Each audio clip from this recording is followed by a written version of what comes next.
দেশ বিদেশের রেকর্ড ছাড়িয়ে সুপারহিট সিনেমা তুফান আসছে সবার প্রিয় চরকিতে।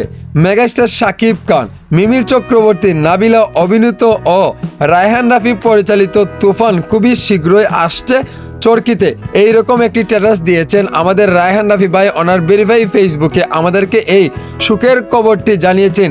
সব সাকিবিয়ান ভাইদেরকে বলতে চাই, আপনারা প্রস্তুতি নেন, এমনকি রেডি হয়ে থাকেন। আপনাদের অনেক স্বপ্নের সিনেমা, আমাদেরও স্বপ্নের সিনেমা এই তুফান।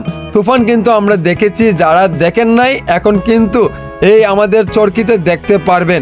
আপনারা খুবই শীঘ্রই এই সিনেমাটি দেখতে পারবেন, এমনকি আপনাদের মাঝে এত আনন্দ লাগবে। এই সিনেমাটি যারা দেখেন নাই তারা দেখে বলতে হবে, না ভাই একটা সিনেমা আমরা দেখেছি, শাকিব খানের এত অ্যাকশন ধামাকা সিনেমা দেখেছি। রায়হান রাফি ভাই নির্মাণ করেছিলেন এই তুফান সিনেমা। তুফান সিনেমাটি দেখেই মুগ্ধ হয়ে যাবেন। এমনকি শাকিব খানের এই তুফান সিনেমাটি 65 কোটি টাকা ব্যবসা করেছে। ও মাই গড, ধামাকার তো আপনারা কি বুঝলেন রে ভাই। কিন্তু আমাদের এই দেশের এই পরিস্থিতিতে আমরা 100 কোটি টাকা ব্যবসা করতে পারলাম না এই তুফান সিনেমা দিয়ে, কিন্তু রেকর্ড হয়েছে।